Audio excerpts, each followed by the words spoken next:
closer, my child.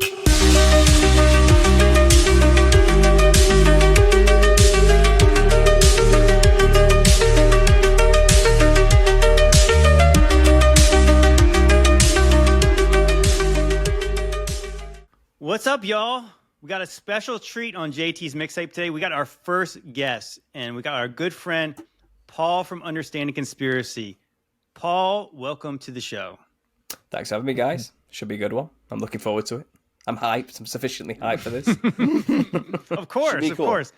And, just a little bit of business at the beginning. Hey, guys, if you guys are listening on the audio-only podcast, if you listen on Spotify or Apple, please give me a 5-star review. And if you're watching on YouTube, hit that subscribe button. I'd really appreciate it. Okay, with that out of the way, I thought this would be fun. I got Demon Racers with me again. I've got Paul from Understanding Conspiracy. And I thought the JT's mixtape is the perfect show to have different perspectives on, as far as just watching videos and our own different thoughts on it. And Paul has a quite unique perspective. And if you guys, obviously people who listen to me should know Paul, but Paul, tell us a little bit about yourself just to start off. Oh, I'm a YouTuber. I talk about all things conspiracy and have been for about 10 years now. I'm primarily known as the guy who created the theory and wrote the book on the Nephilim look like clowns. And I'm also known for talking a lot about the Millennial Kingdom, perhaps already coming on the Earth, and perhaps we're living in the little season. But in general, I'm just a guy here who's along for the ride to talk about all things wild and crazy in the world. So yeah. He's humble, but yeah, Paul literally did write the book on the Nephilim clown thing. So if you guys, we'll leave a link in the description for his book if you guys want to check that out. But yeah, guys, I decided this time to have a little bit of a kind of focus on this. We're going to do something on biblical cosmology, or as the layman would call it, flat Earth. So I know Bryan is still on the fence about the shape of the Earth. Bryan, what's your take on the shape at this point? You're going to expose me? You're going to expose me in front of everybody? Oh, man. I want you to say it's a ball so everyone can call you shill in the chat. No, I think it's possible that the Earth, might be round. I still think it's possible. And the reason for that is because of the stars. Okay, guys? I don't just have it because I'm believing text. But I'm looking at the stars, and if you go on anywhere in Ecuador, the way the stars move, they move in a line. And if you look at the sky and you do star trail mapping, and I'm gonna make a documentary on this. I'm gonna go to Ecuador and I'm gonna film it. Okay, and if you go in the North America, the stars spin in a spiral, and if you go in South America, anywhere in the south below the equator, the stars spin in a spiral the opposite direction. So because of that, in the toilets flush the other way too, right? That's true. But because of the spiraling different direction thing, I gotta say that it's and supposedly on equator they don't spiral when the water goes down. It actually goes straight down. Supposedly, there's a little experiment they do. I think it depends on which way they project the water into the toilet. Maybe. It might. You know what? But it's interesting that you mentioned the stars because I have a video about that. Let's watch it now, shall we? Yeah, go for it. Let's watch it now, shall we? Globe Earthers are taught that the reason the North Pole star cannot be seen from southern locations like Australia or New Zealand is because it is hidden behind the supposed curvature of their globular Earth. Similar to what is taught about boats disappearing beyond the horizon, they claim these boats and the pole star are disappearing behind the physical curvature of a globe, and insist if the Earth was truly a stationary plane, that Australians should have no trouble viewing Polaris. The fact of the matter is that all stars positioned north of a southbound traveler gradually decline overhead the farther the observer travels southwards, just as all stars positioned south of a northbound traveler gradually decline overhead the farther the observer travels northwards. Likewise, all stars located north of a northbound traveler gradually rise overhead the farther the observer travels northwards, while all stars located south of a southbound traveler gradually rise overhead the farther the observer travels southwards. This phenomenon has absolutely nothing to do with the supposed curvature of a globe, and everything to do with the law of perspective, which dictates that the angle and height at which an object is seen diminishes the farther one recedes from the object, until at a certain point the line of sight and the seemingly uprising surface of the earth converges to a vanishing point, in this case the horizon line, beyond which the object becomes invisible. Thomas Winship wrote, "If we select a flat street a mile long, containing a row of lamps, it will be noticed that from where we stand, the lamps gradually decline to the ground, the last one being apparently quite on the ground. Take the lamp at the end of the street and walk away from it 100 yards, and it will appear to be much nearer to the ground than when we were close to it. Keep on walking away from it, and it will appear to be gradually depressed until it is last seen on the ground and then disappears. Now, according to the astronomers, the whole mile was only depressed about 8 inches from one end to the other, so that this 8 inches could not account for the enormous depression of the light as we recede from it. This proves that the depression of the pole star can and does take place in relation to a flat surface, simply because we increase our distance from it, the same as from the street lamp. In other words, the further away we get from any object above us, as a star for example, the more it is depressed, and if we go far enough, it will sink, or appear to sink, to the horizon, and then disappear. Furthermore, globe earthers always mention visibility issues specifically with Polaris, because it can only be seen by observers north of the equator, which could seemingly fit their narrative of disappearing due to curvature. Many other stars and constellations, however, are visible for a much wider spectrum of observers, far beyond what would be possible on a globe. For instance, Ursa Major, very close to Polaris, can be seen from 90 degrees north latitude, the North Pole, all the way down to 30 degrees south latitude. The constellation Vulpecula can be seen from 90 degrees north latitude all the way to 55 degrees south latitude. Taurus, Pisces, and Leo can be seen from 90 degrees north all the way to 65 degrees south. Aquarius and Libra can be seen from 65 degrees north to 90 degrees south. The constellation Virgo is visible from 80 degrees north down to 80 degrees south, and Orion can be seen from 85 degrees north all the way to 75 degrees south latitude. Observers on a ball Earth, regardless of any supposed tilt or inclination, should not logically be able to see this far. And once again, rather than the declination of the pole star proving the globe, it provides yet more evidence that Earth is a stationary plane. Was that not the perfect video? Did that not answer your questions there? Nope, it didn't. What do you mean, bro? It didn't answer you it. can see stuff. So what it's obviously saying is that if you can imagine a ball and you could only see from your vantage point up, you couldn't see beyond a curve. You could not see things in the northern hemisphere, like stars in the northern hemisphere, from the southern hemisphere, because you'd be looking the complete opposite direction. So Okay. I say that says, yeah, it's flat. It's the plane is flat. Okay, so the problem is when you're in Australia, the stars rotate around a different constellation. They spiral still. They spiral around the constellation Octanus. Okay, so it's not there's not a South Star pole, because it's a little bit of it's like there's no single spot where it's rotating around, but it's rotating around a constellation because it kind of moves a little bit. So, but I think everything rotates around Polaris, though. No, when you're on Australia, it rotates around another constellation. That's what it's saying. You couldn't see Polaris from Australia. Yeah, but that's totally understandable that you couldn't see because of the distance thing that it's describing. But they can't describe the fact that the stars rotate around another constellation in Australia. They rotate around the Octanus constellation, which means the stars in the sky are doing a figure eight if it's flat. They have to be doing a figure eight. There's no other solution, because they're rotating around a different constellation in Australia, and they're rotating around the North Pole around a different constellation, the North Pole. You know what? You're the first person I've ever heard say that. I guess I really don't know. I could just say that with some people's perspective, it's kind of like too that if you're saying like which way you're looking also depends on which way the stars are moving too. Like, so if you were if you're in Australia and you were looking south and not north, things would look like they're rotating the other way, but they're not. It's just you who are turned around, right? But they're rotating around a point. That's the concern that I have. That's why it's like, to me, it's like it's got to be round, or they got to be doing a figure eight. You need to bring a video because I need to see. I'm going to read you this.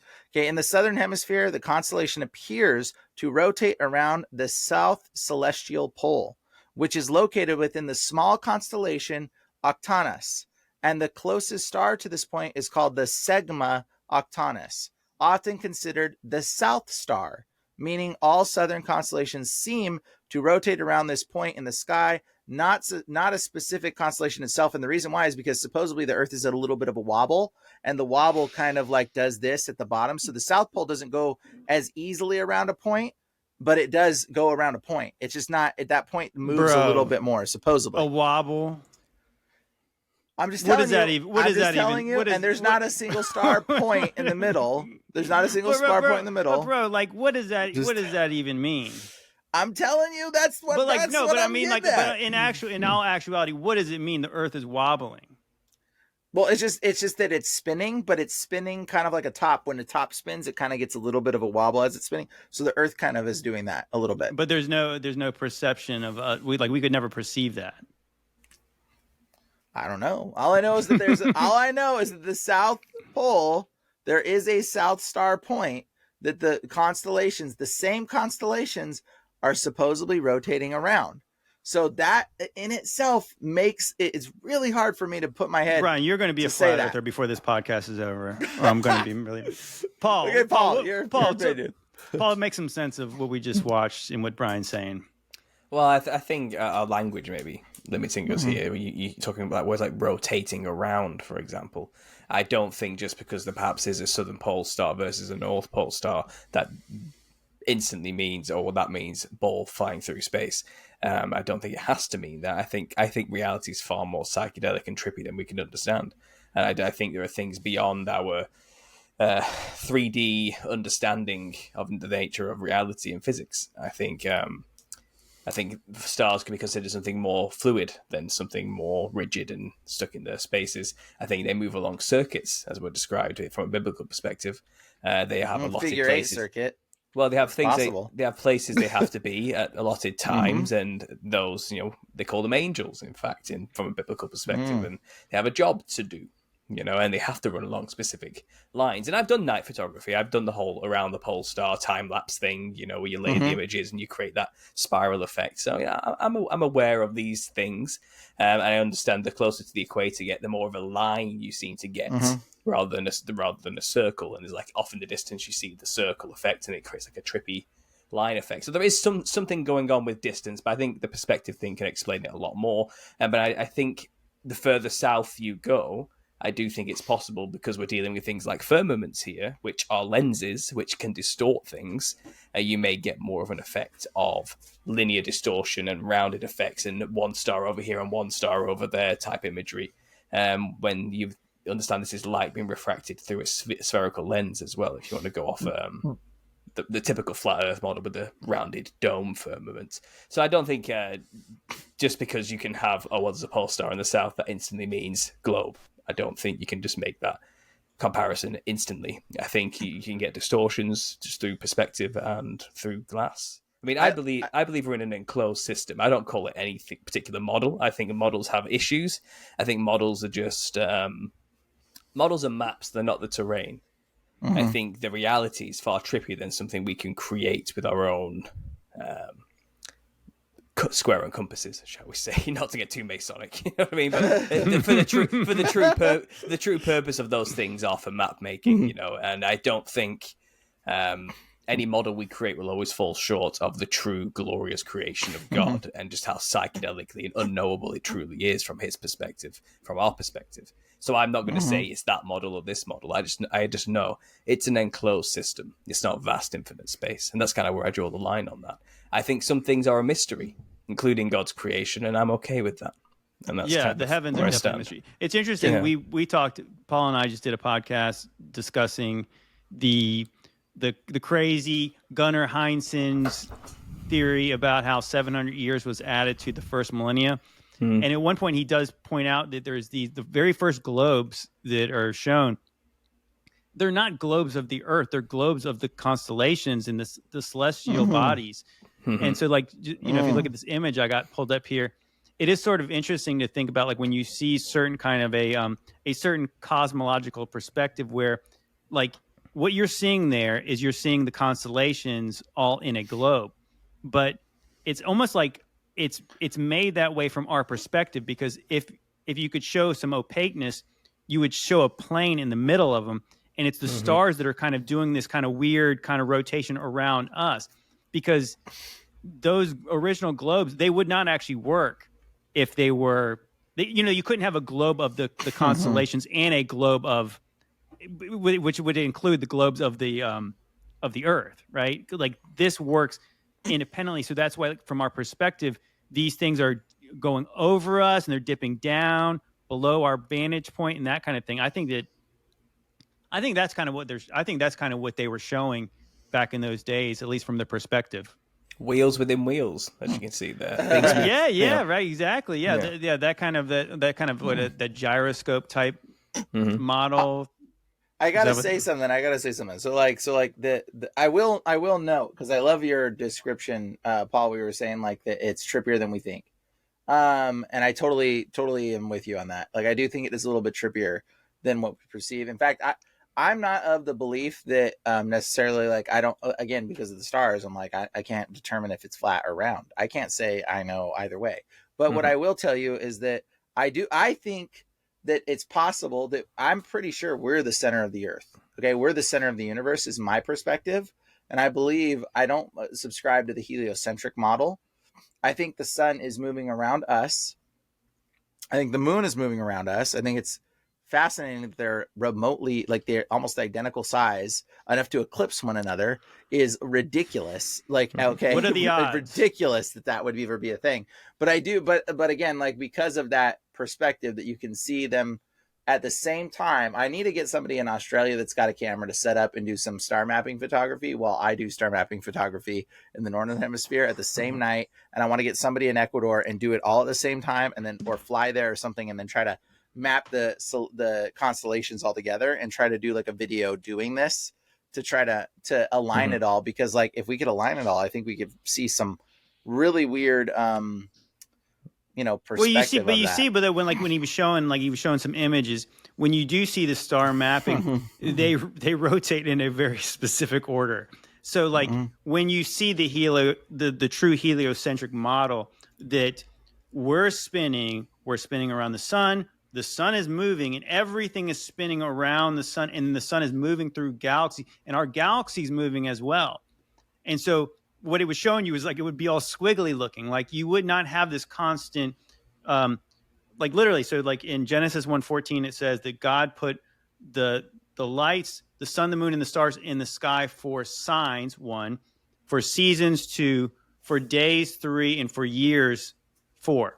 So, like, if you really understand, like, what it means about, like, those lights being put in the sky for seasons, it's like, based on where you're at in the world, the same constellations appear every season. It's dependable and repeatable. Yeah, that's what people say, that the sky is a clock. I mean, that's what Genesis 1:14 is saying. The sky is a clock.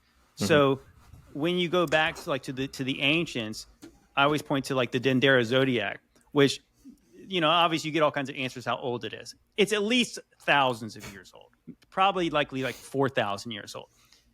It has the exact same constellations as we have today. And if you think about us moving, them moving, everything moving, you would not be able to see the same constellations, literally the same, like, the Scorpion, the Taurus, the Gemini. You couldn't see all those same constellations if we were all spinning like crazy. And I think, to me, that literally was one of the things, almost like a linchpin for me to say, yeah, how would that work if we're all spinning like that? I don't think it would. So to me, it shows us, like, that whatever system we're in is almost just like a planetarium. Like, that's what that's from our perspective. That's Well, what it to is. refer to Bryan, geocentric models. There's plenty of them out there that he doesn't. Like I said, you could still he's saying it's still a sphere, but things revolve around us. So that's not True, the mainstream. but it also but also says that and I guess the thing is like to say that what we are and what we're not. I would just say that if the Bible says like 50, I think there's 50 verses that says the earth does not move. So like it's kind of a big omission if the earth spins or does anything or it moves. Well, I think it's possible that we're totally stable and that the whole thing is rotating around us. I wouldn't be objective to that theory. There is a model called the concave Earth. Have we heard of this one before? Is that? I think I've heard of it. Have you lined that up for a video by any chance, JT? No, I don't have the concave Earth in here. I should get some Hollow Earth videos. We'll have to do. Well, it's kind of like Hollow Earth, but all Hollow Earth implies we're on the outside, but there's more on the inside. If you go in through the holes at the top, and there's like yeah. So, but imagine what that inside would look like. You're on the inside of the Earth, walking, and when you look up, you're all looking into the middle of the sphere. Like the center of the sphere, the core. And it's like the apple imagery is interesting. Well, concave for sure. Earth removes the outside layer, and it says the whole Earth as we know it is a globe model, but it's all inverted. It's literally on the inside of a sphere, and we're walking around on the inside of it, and pressure's keeping us pressed up against it. And when we all look up, we're all actually looking up into the center of the sphere. And there's another glass sphere inside of that, which is the firmament, which holds all the heavenly bodies that move around in a clock system. Interesting. And God lives in heaven in the middle of it all. That's where its holy city is. And it's kind of, it all emanates from there. And that was around years ago. Somebody called Stephen Christopher kind of made all these 3D. He's actually dead now. But they made all these 3D models about it. And he was a raging narcissistic psychopath. The guy who did that. He started a cult. He got people to tattoo his symbol on their chest and all sorts of things. And but he had a very interesting model. And it's just what we know, but inverted. A full inversion, Well, it's interesting. I think I know we mentioned on the last thing we were talking about that. What is interesting when you think about it, so like when it says God sits over the circle of the earth. So some people, like globers, will say, oh, it gotcha. But obviously circle and spheres are not the exact same thing. But it is interesting when I've heard that, so where the bottomless pit is. So I've heard the bottomless pit is as below the earth is where God's throne is in heaven. So it kind of almost does make sense on that concave thing. So there is a hollowness here, and it's literally like bottomless. But it also makes sense that it's like the realm we live in is a sphere.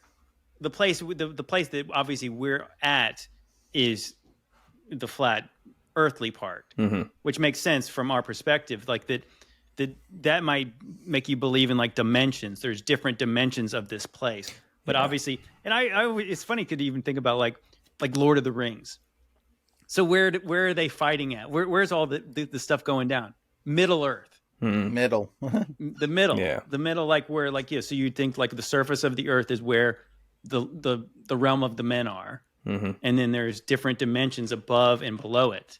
Interesting. But it makes sense. Well, that's similar to the eyeball Earth theory. Have you heard that one? Casey from Enter the Stars is another guy who's been in the game who's kind of coined this term. It's his baby, I think. But he's basically saying if you take an eyeball, our eyeball, and you take the iris surrounding the pupil in the middle, it's kind of like we're like the disc of the pupil. That's what Earth is. It's flat. And then outside of that, you've kind of got the iris, which is like the ice wall in a sense, or something like this. And the dome, the eyeball, is actually the inside of the eye. So that it's like a giant sphere above us, and we're resting on the bottom of the sphere where the pupil and iris would. It's interesting. So it's more of a snow globe. It's a big round globe, and we're on the bottom of that globe in a flat portion of it. Do you get what I mean? Like this? No, I actually, it's funny because I we're do in the think bottom of it. Like it's actually really interesting because it models the eyeball perfectly. The human eye, like, and it's kind of, we are the apple of God's eye, this type of thing. It's kind of, and he's, it's like quite interesting, that take on it, whether it's true or not. It mimics nature in a way we can actually understand, and we have models of already. And it's kind of like the idea of the Fibonacci pattern that God has left a fingerprint on all of creation that points back to Creator. So it's like, it does kind of make sense that this place would resemble, like this, you zoom out to like, is obviously we can't zoom out, but like if you could, like it would resemble something else, a pattern that's repeated. And on that note, let's just go right to the next video. I've got another one so we can continue to keep this moving. Let me see. This is gonna be the gotcha, Brian. Brian's probably going to completely convert. A lot of people have been asking me lately how the seasons work on a flat Earth, so I'm going to show you.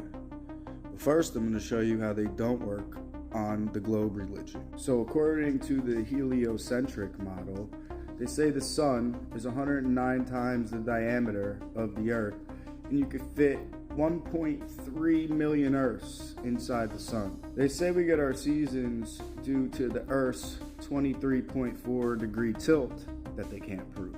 There's a thing called the inverse square law of light, and it basically says how light spreads out over distance and loses its intensity over a distance. So here's the UV index of the Earth, and we see how the UV is strongest along the equator and between the tropics. So according to the inverse square law of light and the size they give us of the sun compared to the Earth, how will we get the UV index greatest along the equator? I'd like for someone to demonstrate that for me in reality, because it doesn't work. It's almost like the sun shooting a laser beam on our little tiny Earth. They also say the sun is 3.4% closer in the winter. So the sun is closer, but we have winter. So we have winter and the sun is 3.4% closer, but the closest point to the sun would be the equator, the furthest would be the poles, and the difference in distance is 0.00004%. And to take it a step further, I go back and forth from New Jersey to Florida a lot, and it could be really hot here and freezing here, and the difference between there is 0.00008%, literally negligible. So the only way the seasons work in reality is on a flat Earth with a smaller, more local sun that moves between the Tropic of Cancer for the summer solstice to the Tropic of Capricorn 6 months later for the winter solstice. And that's why we have the greatest UV index along the equator and between the tropics, because the sun is a smaller, more local light that goes around us like a clock. So when the sun springs up past the equator for the spring equinox, it's spring, and when the sun falls down past the equator, it's fall. So either the sun is shooting a laser at the little teeny tiny Earth that's tilted, wobbling, spinning, orbiting, doing all these tricks in fake space, or the sun is a much smaller, more local light, the Earth is stationary, and the sun and all the other luminaries in the sky were put there for us, and they go around us like a clock. The heliocentric model is sun worship. Helios was a Greek sun god. Not everything revolves around the sun. The Earth is the center of everything. We're special, and the luminaries in the sky were put there for us, for signs, seasons, days, and years. We live in a perfect clock and calendar. The globe is unalived. Rip globe. I'd like to ask everyone to join me, and let's take a moment of silence for the globe. Yes. That's my friend on TikTok, and I think he hit it at the park with that video. What did you think of that, Brian? Bro, let me just go get my model. Let me just hold my model. Do not get spinning balls. I'm not going to entertain that here. Just okay. Like so you see that you see when he showed you like the perspective, like so the sun is 93 million miles, so 9 and a 3. I'm sure they couldn't have squeezed a 6 in there somewhere. It's probably 93.6 million miles away. No, 9 minus 3 minus 9 is 6. Yeah, right. So 369. And so it's 93 million miles away. It's that much bigger than theirs. Where they say 1.9 million globes could be stuck inside the sun. And then the negligible amounts of differences between where those things are and the tilt of the Earth and all the things, it accounts for minus whatever degrees, and then obviously over 100 degrees. Well, I've got so many debates for that. But so there is a thing, like, actually, first I want to mention one thing. Okay, if you were to look up I don't know if you know, the scientists, we've actually measured the radiation of the galaxy with the radioactive photography, and this is the fascinating part. Okay, when they measured the galaxy radiation, you can Google galactic radiation or universal radiation something photography. They were able to see the radiation that was bouncing back from the universe. Okay, and the crazy part is there is a band of radiation throughout the entire universe, a straight line throughout the entire universe. Guess what that line does? That line, whatever they say it does. Well, it lines exactly up with our equator. Now, this is concerningly fascinating. How on earth, how in the world, how in the universe does the entire solar system and everything outside of the solar system have a really dense amount linear radiation that goes at the same angle, that happens to be at the same exact angle, even though the Earth is moving in all these different directions, all this stuff's exploding, all that they can physically see the radiation, and it happens to line up with the equator perfectly. So this points to something very interesting, that either the entire universe is at the same exact tilt, and there's a big dense cluster of universal. The whole thing is tilted. The whole universe is at the exact, and it just so happens that the Earth is at the same universe, or the Earth is the center of the galaxy. That's kind of what it points to. It points to the fact that the Earth is the center of the entire universe. And so scientists right now are trying to be like, well, it's just a weird coincidence that the Earth is at the same exact angle as the entire universe. Maybe that's something gravitationally pulled it into that spiraling direction, maybe because of that. They're trying to come up with theories, but there is no good theories. There's no good theories. It's ridiculously preposterous. The only theory is that the Earth is the center of the universe, and everything else just happens to be coming out from that point. Okay, or they just followed the sun and the radiation it left behind, which is very close to us. That I was going to say. There's another point. It's possible that there is some radiationary, band that is moving in that thing along the equator potentially, and that's why they're seeing it like that. The Tropic of Cancer and the Tropic of Capricorn. I mean, it's possible that it's moving at some degree, but I think it's very fascinating. But at the same time, I also think that it's possible that the Earth could also still be round, okay? And that band of radiation could literally be that the sun's a lot smaller than they're telling us, and it's a lot closer, and it's still moving like this around us, and that's why you're seeing that. Like that tilt and that pitch and that tilt of the Earth is literally what gives us seasons, but I'd have to show you on a globe Earth to demonstrate it. But no, we're not going to have children's toys in this podcast. They literally have on the bottom of not for scientific use or whatever. You're just as bad as the globe Earths, bro. You're just as bad. All right, guys. All right, Paul. I'm not buying they managed to get some kind of measuring tool out to space to tell you the amount of radiation that was there when we supposedly can't even leave the Van Allen belt, right? Which is a band of radiation impossible to cross without dying instantaneously, which they supposedly miraculously got through to get to the moon. Except for the time they did. Yeah, no, one time on the first try. Well, they didn't know it existed then, so they were immune to it. It's that kind of thing. Yeah. But look, I don't know. I think they're just lying to you. I think they're just telling you they found all these things and they're not actually there. I think, and people who want to believe the lie are going to believe the authoritative lie that they've been told. It's just smoke and mirrors. It's an illusion. And look, the one thing, get back to the video. So the guy's talking about directional light from the sun.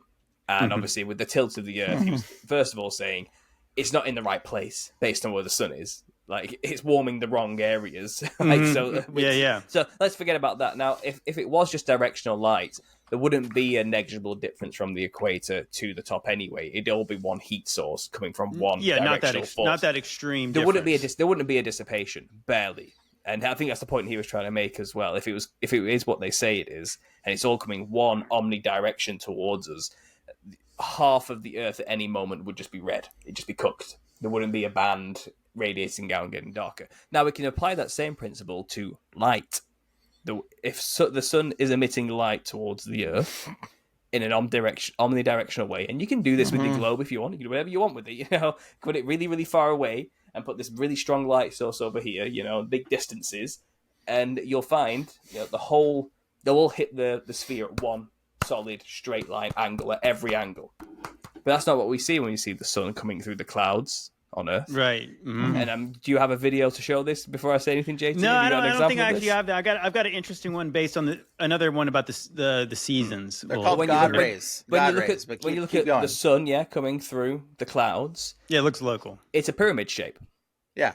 It's coming out at angles, not straight lines. And if it was truly, as they told us, it doesn't matter where the sun shines through the clouds, it would all be going the exact same direction. But that's not what you see. You see a pyramid shape going directly towards the sun. And perspective has nothing to do with this, because you can be at the cloud level in a plane and you can clearly see there's a glowing sphere not that far away from me, emanating out in all directions, a pyramid shape below onto the ground, just below me. And I think we need one experiment that needs to be done. I don't know if it's being done or if someone's done this, but we need to map out all the plane journeys in one day on the flat model. And then map out where the sun is at any given moment while that's happening at the same time. And let's just see if they've designed it so no planes are flying too close to this fireball in the sky in any given day, and they've timed them perfectly or something. Someone must have done that already, but you can just type in pictures on Google of sun rays, and you can see that that's a very, very damning evidence for the model that they give us as light, because light would not work that way if the sun was very far away from us. It would all come through the clouds in one direction, but it doesn't. Yes. It displays away from the sun itself, which is very close to us, and it looks like it's very close to you when you actually start paying attention to those things. So that's my take on it. Yeah, that's the correct one, Paul. This is, by the way, this is the cosmic radiation. They have a camera. That's just a bunch of colors on a circle. That's what it is. Well, there's a lot of photos, and so they had a camera that they pointed to the sky, and then they absorbed all the radiation, and they did it as the Earth was rotating, and they got a full map of how much radiation was burning into it, and literally it made a map showing that the equator for some reason happened to have this huge band all the way across. So I don't know. So they measured that from Earth then? From Earth. It wasn't from sky. Yeah. So they were like I said, I assume if we have a ball of heat very close to us, it's leaving some kind of radioactive trail on its course. That is possible. That's more likely what it was. And what they're seeing isn't millions of miles away, but it's actually just maybe, I don't know. It's actually trillions. Trillions of miles away. Sorry. Well, that's the point. They give us these numbers, these unfathomably large numbers that we can't comprehend. So let's just trust the science on that one. Whatever. Absolutely. Okay, let's go to the next vid. One simple and definitive proof that you are not living on a spinning ball orbiting around the sun is the fact that daytime and nighttime never switch places as they must for the heliocentric model to be true. According to the globe doctrine, Earth makes one complete rotation on its axis every 24 hours, while simultaneously orbiting around the sun and completing one full revolution every 365 days. If this was truly happening, however, as you can see from the following image, the daytime and nighttime sides of the globe would have to flip every 6 months.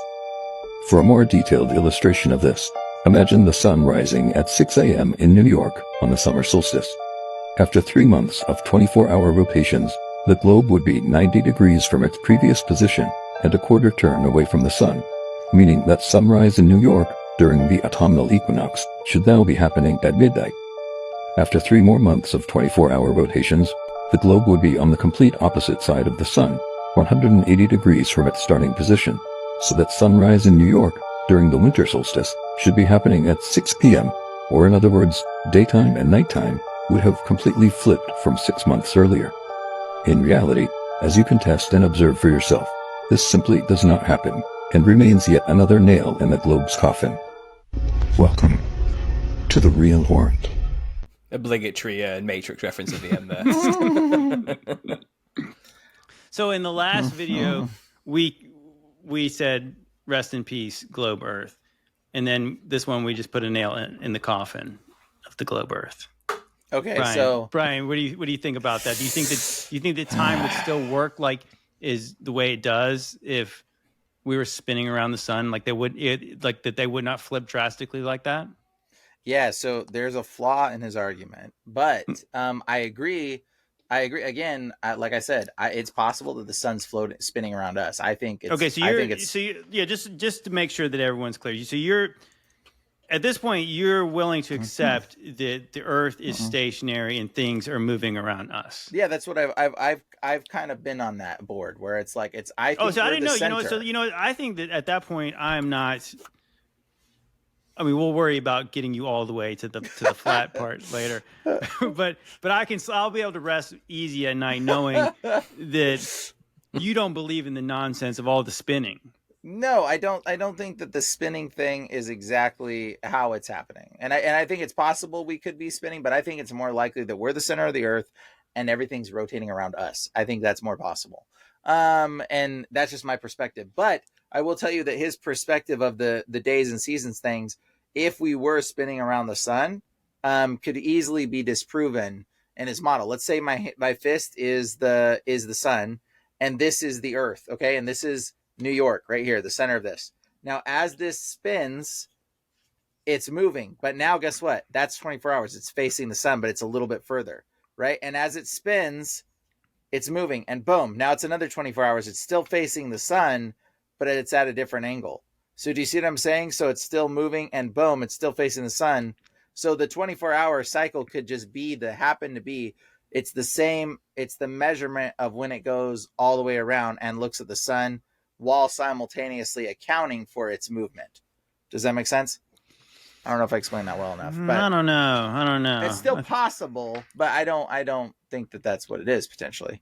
Paul, did you get the video? Did you agree with the logic of? I don't think it's the strongest video out there because I think people could easily throw it to one side and saying, well, as the Earth rotates on its wobble as well, and that tilt will account for the time change, and you get these arguments coming in. So, and let's give him the devil his due that it could be the case, and we don't really know how a sphere would truly behave, and people would say, well, time does shift, it gets darker later and lighter and earlier as the seasons change, so there is a change in a way. The sun sets at like 9 p.m. during the summer and it sets at 4 p.m. during the winter. I mean, that's a 6-hour difference. It's quite a vast difference, so it's not far off. But the dawn kind of still remains a little bit more constant, right? Like, yeah, doesn't change too much. I guess there's like a 3-hour difference there, isn't there? That's what I guess where daytime starts. It's always interesting. I like the biblical perspective where it's like there's days and nights. There's not one day and night are not the same. So a day is, how long's a day? Well, it's how long the sun's out. The day's over and then night starts. But it's kind of like, I guess that's the thing. It's like that when you think about the heliocentric model and you think about the way they explain everything, I do to see that, like, just in the most basic ways, like that if you read Genesis 1 and you believed it, you would rely on God that he established an order of how you would know when things happened. And so I'm always even got to the point where I'm like, when you see like the solstice markers and the megaliths and all the things, I don't think that that's satanic to put a marker that designates when the solstices were, because it'd be like they need to kind of know these things. This is when they decide when they plant their crops. It's not necessarily sun worship to have a monument that actually lines up with the sun on the solstices. That actually makes sense, like, because God said you need to know this. And but obviously it's God establishes this order, and the way we do it now is like the weatherman tells us what the weather is going to be. It tells us when it's going to be cold. It tells us when it's going to be hot. Like, we don't need to look up into the sky to find out when things are going to be happening, when God literally did say that I set these things in the heavens for you to see them and to know what time it was. Well, the moon cycles as well tell you the same thing. It gives you a calendar. But let's talk about day and night. If one thing this video is good for is something we can talk about. There are vast differences between the night, the light of the night, and the light of the day, shall we say? And we're told through the mainstream model that it's the sun reflecting off the moon that creates the moon's light. That's how. And if you've ever reflected any sunlight off anything before, you know you can create an incredibly strong heat source that can burn ants if you were that way as a child. You know, you can do things like, but that's not what happens. We measure the moonlight, and it's actually colder in the moonlight than it is in the shadows at nighttime. That is, you know what? That's a great. I'm glad you brought that up because I was just talking about that. So my buddy David Shane, he's on here. I think he's called Starman David Shane, I think, on YouTube. But David Shane from the Question the Narrative podcast, I went down to his home in was it Pilot Mountain, North Carolina, and he's got so much like telescope equipment and stuff like that. It's so awesome, the stuff he has. But he mentioned something about like the moonlight being, yes, it's like moonlight is colder than the shade during when the moon's out. And he also talked about it being septic. So it's like this is the stuff that causes like mold and weird stuff to grow. That is so weird. Like like even from a biblical perspective, I don't know what that means. I think that's really weird that light could be colder than the dark. It's a cold light. And let's not mention as well, parasites reproduce on the full moon more so. That's right. The parasite cycles have something to do with the full moon. Lunatics, people seem to lose their mind a little bit more on the full moon as well. So it has mood altering effects, and that's more than just the reflection from the sun causing all of that. There's something about it. It's its own light source. And it has its own magical properties, which basically, again, is another nail in the coffin of the heliocentric model, because it doesn't work on their model. That's not what it is, apparently. And you would have day moons, for example, which is another odd phenomena if you were in come on, the model they've given us is just a sham, is what I'm trying to say here. I'm not saying I know what the model is necessarily. I'm with Bryan on that. I'm open to interpretation. I'm not looking to lock it down necessarily, but observable, experiential facts prove that what they're telling me is wrong. But what I see and feel is saying a completely different story, and I can trust those things. I can trust my senses on that. But they're trying to tell you, the whole model is designed to say, you can't trust your senses.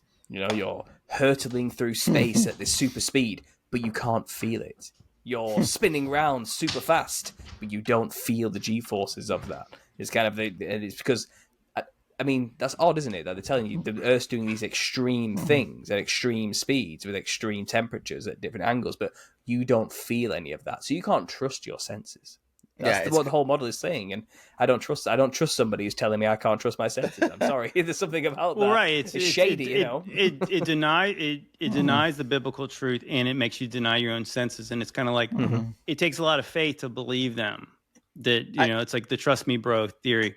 I get it. I get their explanation though, just to be clear, so that you don't discredit their explanation. It's like being in a car. So they believe that there is a atmospheric bubble that is creating that thing. Because like if we were driving the car down, 50 miles an hour, you wouldn't tell. You can feel that you were driving. But we would have to be in an enclosed place. That's the thing. So they believe that there is an atmospheric bubble that is surrounding the Earth that's blocking the radiation. That's why the Van Allen belts go around the Earth and everything.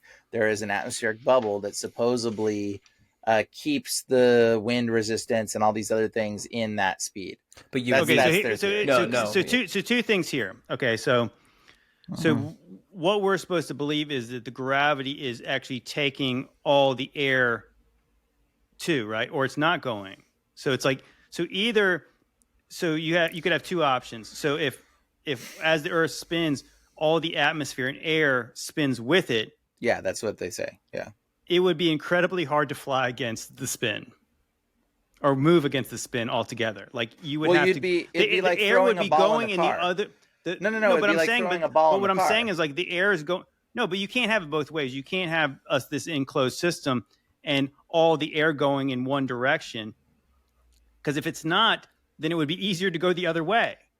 No, right? Because you could fly the other way and you could go exceptionally fast, because if the air's not moving around the ball that's spinning, then you could you could jump and the Earth's going under your feet. Okay, bro, right? that's a bad argument, because like even like that doesn't work. You can't argue that placement, because in the model of the spinning earth model, like it's like if I was sitting in a car with you and I threw a ball to you in a car driving down the freeway 50 miles an hour, there's nothing that's going to inhibit the ball. If I threw the ball up in the air while I was driving, that ball being in the air isn't going to suddenly take on the atmospheric spatial constraints of going, because we're in a bubble. So inside the car, inside the car, nothing's moving. Like I said, so the air's not moving inside the car. But what I'm saying is like that either the ball is spinning all the air, yes, or it's not. And if it's not spinning the air, then you could go the other way. And if it is spinning, if it is spinning the air, it would be exceptionally hard to move against the air. No, it wouldn't. Yeah, yes, it would. What do you mean? Like, what do you mean it wouldn't? Like, it wouldn't, it wouldn't, because if all the world is spinning and all the oxygen and wind is going one direction, you could not go the opposite direction. No, because everything is going in that same direction simultaneously. So when you jump, you're just going. No, in but that I'm saying same direction. if you were in a plane, if you were going the opposite way against the spin, how turbulent it would be to go against all the oxygen, all the oxygen molecules going 1,000 miles away an hour. You're in a plane is still inside the enclosed capsule of the space. But the whole thing is moving. What I'm saying is the whole thing is moving. You can't have it both ways.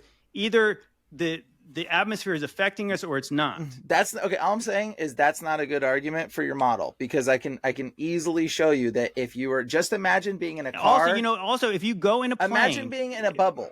Okay, imagine being in a car. Imagine standing up in a plane that's going 1,000 miles an hour.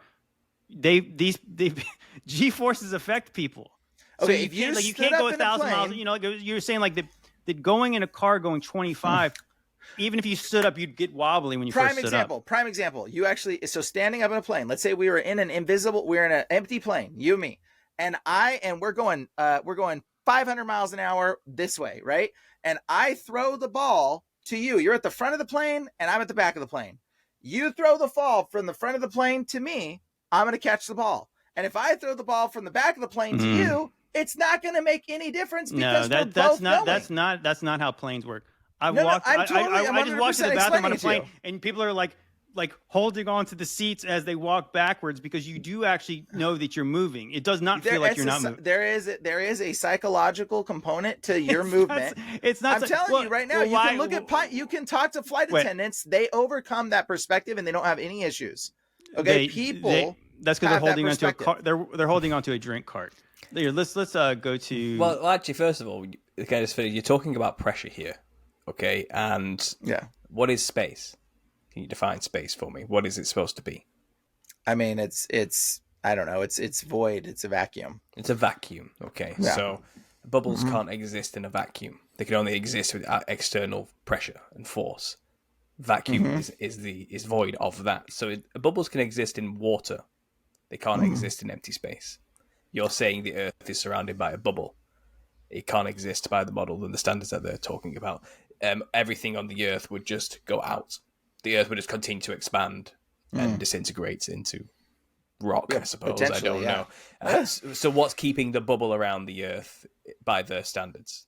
They would say gravity is pulling that mystical force. Yeah. Oh, yeah. The thing that does whatever needs to be done. Trust me, bro. That's what they're saying, isn't it? I get what you're saying. It's all relative when you're within the enclosed system, because it's a pressurized system. So maybe we wouldn't feel those forces necessarily because we're kind of been protected by them because of the bubble, And I kind of get what you're saying. Although I wouldn't say in your method of the car moving. So who's the car then?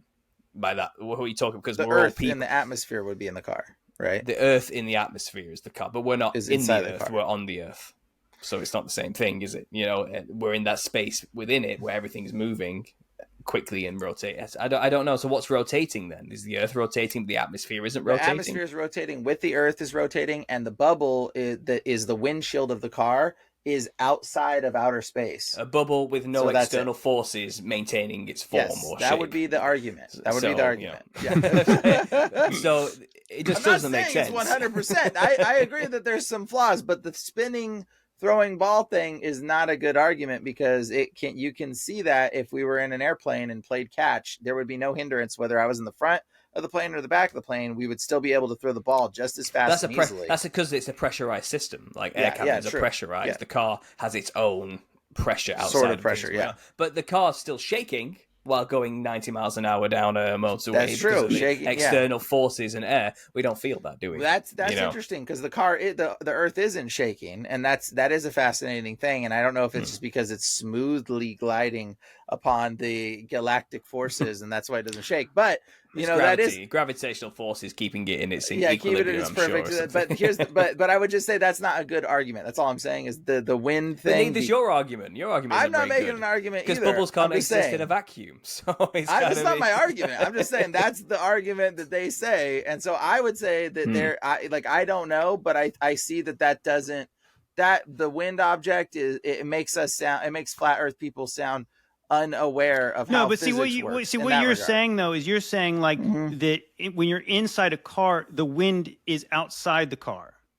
No, right? The wind is inside the car. The wind is not inside the car. Whatever you're saying, no, that's you can't what have. I'm talking about. No, because we feel wind when we go fast, but you can't. But you have something. You're adding an extra layer of covering. No, to us. that's not what I'm talking about. No, you are because the whole thing is spinning that fast. You're not understanding how the Earth is. So the Earth is what not... I'm saying is we are here with air, and you're saying there's no air outside the Earth, but the wind is in here, and so the everything is moving, but we are open to the air here.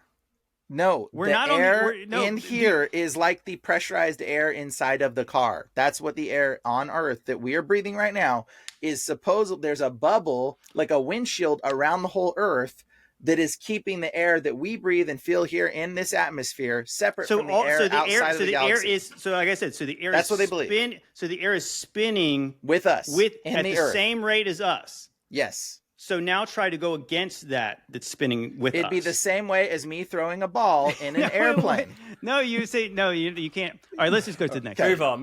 We're stuck in a loop. Okay. Yeah. Okay. This actually is going to be a perfect video to go to this. The SR-71.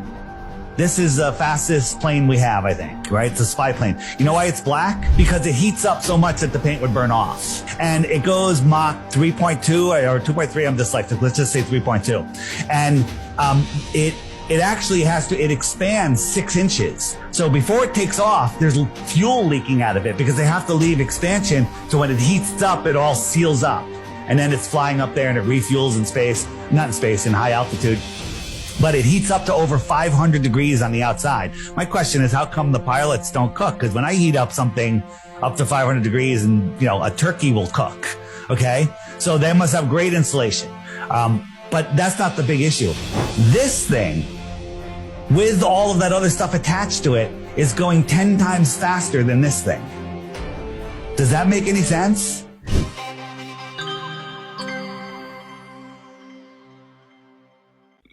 Good point. So what I would say is I remember I watched Top Gun 2. Don't bother. It's not worth watching. But that being said, so the very beginning of the movie, Maverick is a pilot, and obviously he flew he flew F-14s back in the day. But his goal as an old man, he's trying to break like the flight speed record or something like that. I forgot what he was trying to was he trying to break Mach 10 or something like that? Something really fast. He was trying to go about 10,000 miles an hour or something like that, 8,000 miles an hour. So, of course, what does he wear? He wears like what we're shown like astronauts wear. Meanwhile, you see people in the International Space Station wearing polo shirts, acting like goofballs, where there's no danger, and they are going 17.5 thousand miles an hour. Like those that does not, those things at some point you have to understand you're going really fast. Like, so you can't have it both ways where it's like, I get it that like when you're on a plane, no, you don't feel every bit of every mile per hour. But if you were in a car, if you were in like just think of a really fast car, you don't get unpinned from the seat when it's going 200 miles an hour. You don't get used to that. Like you would still be pinned back in that seat, right? And there's all kinds of restraints and all kinds of things you need to account for when you're going that fast. It is ridiculous to think, the SR-71 versus the space shuttle, which obviously does not look like a super aeronaut. It looks like a commercial airliner, does it not? Well, they're no longer inside the pressurized safety bubble, you see. So they no longer have anything going against them or friction. Therefore, they don't feel any pressure or issue. That's the thing. That's not actually true, because what we're told is that when they would have to come back, they would be going that fast. Like so it doesn't have the propulsion to go that fast, but they are going that fast when they re-enter the atmosphere. So it's kind of like, well, you'd have to have some hell of a brakes to slow down from that speed, wouldn't you, to bring it down to a stop? Like, and what you're braking against in a place that has no inertia, it's kind of right. Well, how do you control the gravity when a little parachute comes out the back? I think that's what sorts it out. That makes sense too.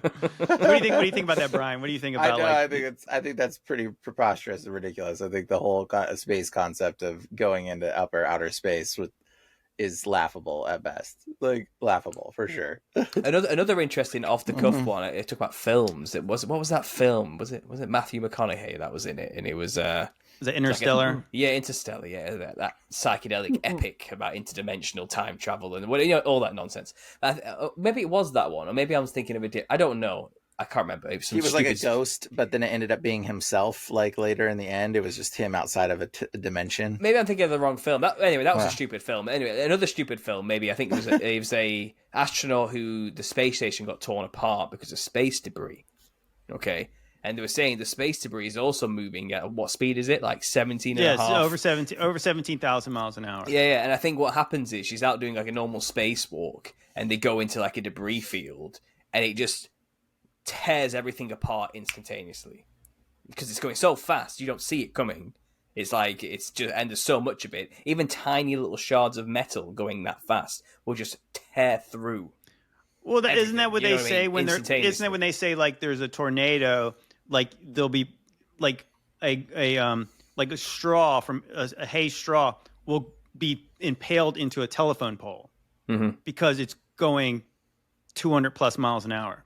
Now imagine, like I said, 17 just in space. You're in orbit around the Earth, and there's debris everywhere, old satellites, whatever they want to say, and supposedly loads of junk up there, right? Literally, junk, I think our government was like trying to allocate money to go clean up the junk in space. So how did they get through that? How did they get through that debris field? Suspicious. To re-enter into the atmosphere? That's all traveling at 17,500 miles per hour. How do they get through?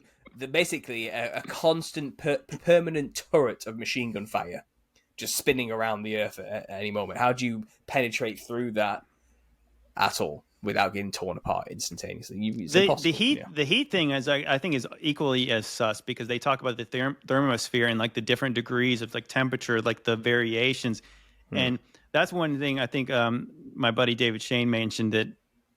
So just think about like these really high tech satellite cameras that do all kinds of things. Just think about like any kind of electrical equipment or lenses or things like that. When, for one, we know that there is debris in space, and we also know, or at least what they say, and also there's the fluctuation in temperatures. Now think about glass in that kind of atmosphere. Like would glass not crack? Would it not get stuff on the lens? Would like the variations of things like that?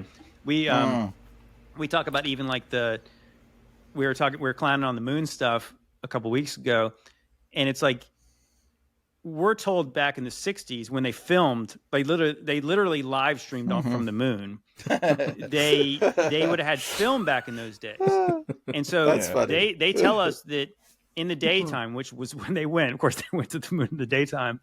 That it's 250 degrees on the moon's surface, and I think at night on the moon it's like negative 250 degrees. Oh, bro, no, it's like what's the crazy part is the moon's the surface of the moon is super burning hot, right? And so like they say supposedly. And so like I said, it's 250 degrees, so it's like it would be like something you would cook. People who smoke meats, they would say, "Oh, put it to 250 for about 8 hours, and you go home." You could just pull this meat right off the bone. It's like, what about those astronauts? And their How film long were they too. on the surface of the moon for? And their film would just melt. Like their film would be like toasted, so they couldn't even film that stuff. Well, the like, shuttle itself had really great turkey foil all around it. Yeah, it did I'm have sure a lot that of kept the turkey heat in foil. and the juices in as well. I'm sure that made it And cook it really also- well, you know. And it stopped the freezing temperatures of outer space too when they landed and when they came back. That was great foil. Whatever they were using, we need Well, to get that, you know. I know. According to the astronauts that were making it in an interview, he said it was actually only 10 thousandths of an inch thick foil that you could have put a boot through, the astronaut said. And he said if they were not careful, they could have put a boot through the walls of their spacecraft that was floating through outer space in a vacuum, like below freezing temperatures, and then made it to the moon on above burning, like cooking temperatures. It's hilarious. Is that the same capsule that plummeted back through the atmosphere and landed in the ocean? That they all came back home? Yes. It's interesting that they always just land in the ocean. Have you guys ever noticed that? It's always the ocean. Convenient, yeah. Mm-hmm. So nobody could actually see it actually coming down from outer space. All right, I got 2 more videos to show, and I think we obviously have. You know what's other interesting is that the Challenger people that died. Wait, no, Bryan. Oh, yeah, is that what we're showing? I do have a video. Spoiler alert. Yeah, we're gonna end with that one. We're gonna see this little quick one, and then we'll end with that. There, and he has a sleeping bag and all of his personal items that he needs on a daily basis, and so it can be quite cozy, and it's nice and quiet as well.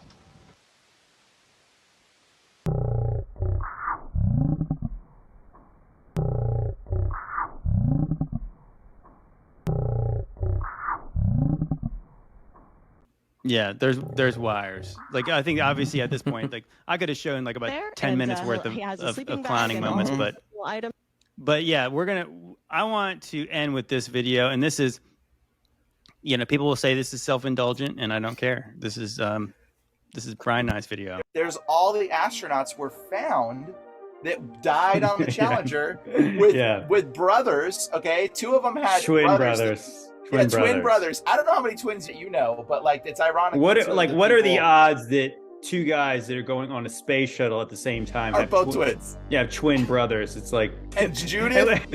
Judith Resnick or something like that. And did you see the interview where they find her? She's a professor, and they try to interview her, and she just walks away. She's like, I don't even like why are you so violent to the response? Why wouldn't you just be like, look, I know I look like her. It's kind of funny. Why wouldn't you take like a funny report? Why wouldn't you even joke with people? Well, you have Dick Scobie, the captain guy. Yes. He's like clearly is the same guy. I mean, like same guy. Those fish eyes are the same. That guy looks exactly the same, and he's got some weird.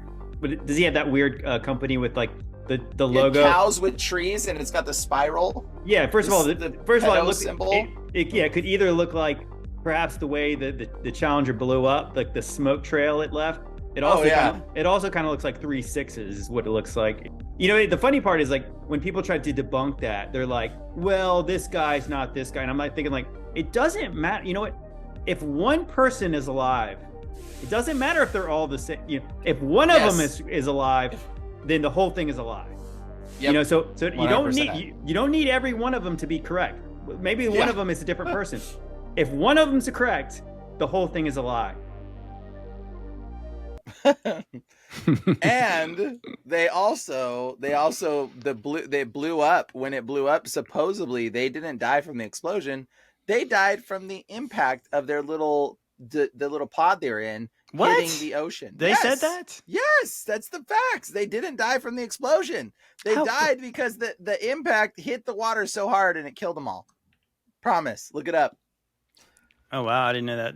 Yeah, Paul, Paul, I want to hear Paul's perspective on this because I know he's in the conspiracy game, but I said I'm literally one of those kids who they wheeled into like the TVs into the classrooms to watch that. I watched that live, and it was very famous at the time that a teacher was going on there, and that's kind of like it's kind of like they were sending space shuttles into space. Like it wasn't that uncommon. But it was a big deal. It was almost like it became a big deal again because we had this normal person, this woman who taught kids. And so I don't know what your perspective is other than I was not raised in that kind of environment. I mean, I was born in '92, so I'm 3 years too late. Well, I'm probably a decade too late to have any memory of anything like that. You know, it wasn't happening during my time. Well, your culture wasn't brainwashing you over in England either as much. No, maybe. it wasn't a Those thing. Yanks think they've been to the moon. Well, we didn't believe. Well, no, we believe we have NASA fanboys here too, you know, and who fully believe everything that they've been told. I love science people. Yeah, and it's kind of like, look how crazy we are and how advanced we are. We sent people to the moon. We're space traveling monkeys who can, you know, who can one day to the Mars, you know, then the universe. It's like we still have those people here, you know. But for me, I was in like the post 9/11 era of childhood. You know, it's kind of I saw all that on TV, and that was what was the big deal. And people weren't really focusing on space travel when I was growing up. But only recently has it seemed to have a revival with the whole SpaceX thing, and Elon Musk talking about, you know, colonizing Mars and all this type of stuff. There seems to be a fanboy space revival going on, along with like the propaganda to back it up, like Big Bang Theory, you know, running endlessly on repeat on Netflix or something like that. But it's kind of, you know, it's kind of like it is interesting how they've done that, where like the culture has like tried to make like the nerd chic, like nerds are cool. It's like, no, nerds are still, they're not cool. Like they're still not cool. but they're trying so hard to tell people that they're cool, and they're not as smart as they think they are as well. Well, the thing is like, that's the thing. It's like they get those websites like I effing love science, and it's like that is so lame, and all they just look at is fake pictures of space. Yeah, but in terms of the tragedy of all those people dying, and it turns out, well, they're still alive and they're everywhere, and it was all just one big show, and they're all paid actors. That's like a conspiracy trope that's been going on for decades over many things. You know, you get this like, what do they call it? Crisis actors. That was a big deal in like 2014, 2015. You know what? You might even get banned for saying that word. Maybe bleep that out. I don't know. You know what I mean? I don't know if I can afford to get sued. Like even Alex Jones couldn't afford to be sued like that. Yeah, no, and I can neither confirm nor deny whether any of that is actually true. Just as a disclaimer, you know. But it's quite a common thought that, you know, there are people who literally get paid to play roles on the world stage through the news. And they get repeat roles, you know, and they're often seen doing the same thing somewhere else years later, you know, playing a different character by a different name on news stations. Is that true? Maybe they're all twins. It happens, you know. But what are the odds? It is like that's the one thing I point out, and I was trying to hammer this point home, is that if one of those people is still alive from the Challenger, the whole thing falls apart. Yeah, then like I said, the story is a lie. So you don't need, some people would say, oh, well, that one person looks a little bit different. But I was saying, if you just focus on the captain, the guy Dick Scobie, actually, I did a time lapse thing or I did like a kind of like a fade in of like what the guy looks like. And it's like, those eyes, definitely the same those guy. Eyes don't lie. So like you look at those eyes, and like the fact that he had that company called Cows and Trees or something. Yeah, the same name and the same age. The same age. Yeah, his name is not even different. His name is not even different, and he has that very bizarre logo. Same middle name. Don't you think people would ask about like, well, that's certainly an interesting logo. What does that mean? Yeah. Apart from this, it looks odd, didn't it? Very odd, and obviously, I think he's under smoke hypnosis. Trail, everything about it just implied a throwback to one of his. Oh yeah, it applied like this guy's likely in one of those secret clubs, and he's just completely just stuffing it right in our faces. But here's the thing: I don't think he's even aware. To be completely honest, guys, I think he's under hypnosis and doesn't even know who he is, because and they monitor these people and they hypnotize them and they keep them in that state of unawareness, so that way that anything that comes up to being recognizing, they freak out. Listen to this though. Listen to this. The exact timing of the deaths of the crew is unknown, but several crew members are thought to have survived the initial breakup of the spacecraft. The orbit had no escape system, and the impact of the crew compartment at terminal velocity with the ocean surface was too violent to be survivable. Wait, this statement is accurate. Listen to this one. This statement is accurate. While the Challenger astronauts were killed in the space shuttle disaster, the immediate cause of death was the impact with the ocean, not the initial explosion itself, as the crew compartment remained relatively intact until hitting the water at high speed, making survival impossible. This is the lie that they told everybody. They told everybody they died in the explosion, but here's the crazy part. They didn't die in the explosion. They died from the impact of hitting the water. So that right there should make you be a little bit more questionable of what exactly happened. That's absolutely nuts, because I don't think that most people would have looked and say, I wonder what the cause of death was. Would be like, you could imagine like how much fuel that thing had. And I'm not even going to mention the other tragedies that involved lots of fuel, but you could imagine if fire met all that rocket fuel, which obviously has got to be very flammable. Yeah, no, like you would think that, it would be like instantaneously like that they would be burnt up, because nothing would survive. And there's lots of weird, sketchy details about that. I remember my buddy Max Powers did a video about that, and he was saying that supposedly some kind of engineer said that the atmospheric conditions were not right. If it wasn't perfect, they should not launch the thing, and they did it anyways. And then supposedly this happened. I just think it's very weird. I just think it's weird when you see the NASA stuff, and then you go through all the heliocentric just questions. And actually, I kind of did go back what Bryan said about like that he's entertaining the globe theory. And I think that's all we should probably be doing, is like that there's a theory about this, and it's like I think that it kind of falls apart in a lot of ways. And I do think that most people, I mean, from my generation, like Paul said, or like what everybody said, was like that it's the moon landing was something that we looked at with pride, and we said, if we can do that, we can do anything. And it is almost like that idea of like the Tower of Babel, and it's like, if they do this, then nothing will be unstoppable for them. They can do anything. And that's kind of what that represented for people, right? That we can do anything. If we can put a man on the moon, then, fill in the blank, then we can do this. But it's funny. I do remember as a kid, I was in that mindset of like, well, why don't we just go to Mars?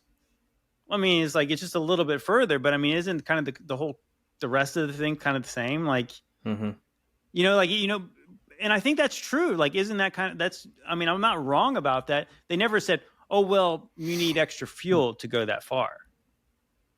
I don't know why they said we couldn't go, but I mean, but if you could go to the moon, eventually you could go further. But even that whole concept of like, I always joked that like the idea of like colonizing Mars, it's like, is Earth really going to get so bad where we can't like create a bubble here? Because I don't think the conditions are too great for humans on Mars, supposedly. Like the temperature and the atmosphere and all.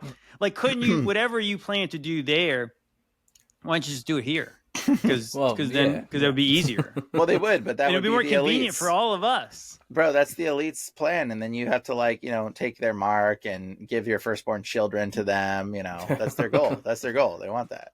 See, I have theorized this, and I'm not sure what Paul has thought about this, but I thought it is pretty interesting to think in an ice wall model, right? And we did a podcast talking about like the idea of like the moon map and obviously the astronomical clock. And if you think the clock in Prague shows you like that maybe where the ice wall is only around a certain part of the realm where the sun's rotation goes. So there is outer space, but it's not outside the firmament. It's just outside the inhabitable parts as far as we're concerned. And is that something that there's lands or worlds apart from here that could be colonized if you could have the right kind of conditions, and like, I don't know, maybe there's other forms of light on the other side somewhere, like far away. I don't know. Sun.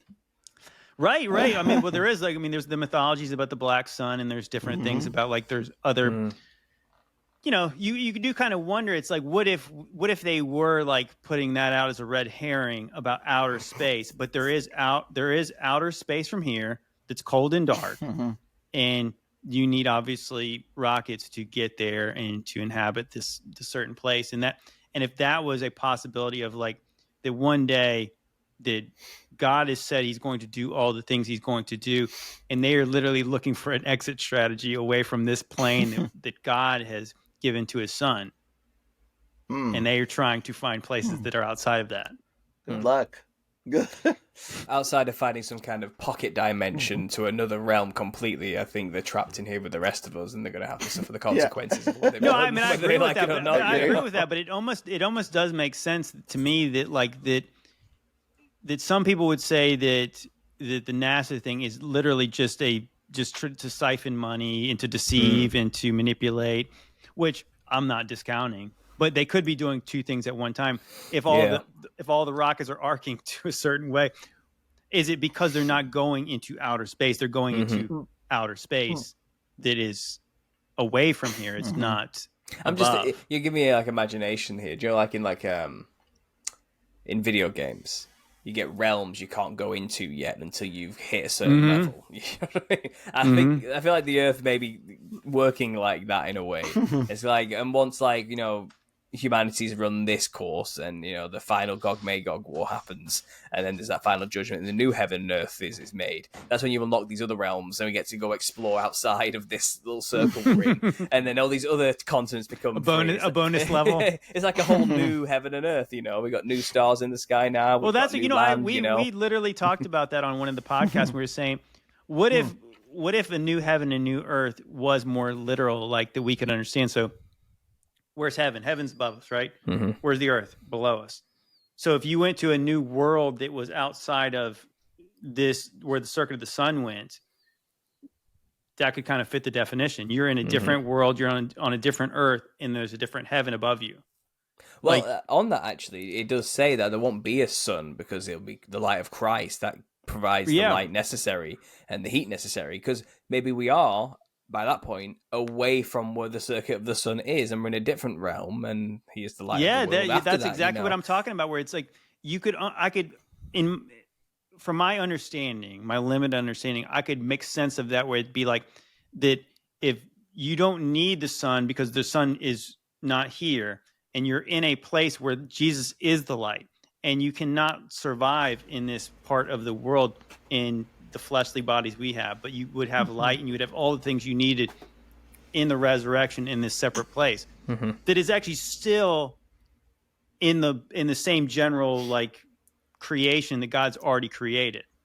I was like, you know what? I was like, that actually makes sense. And it actually makes sense of like maybe what the elites are trying to do. They're trying to find a little they're trying to find a loop in the system of like, back door. Maybe he didn't say we couldn't do that.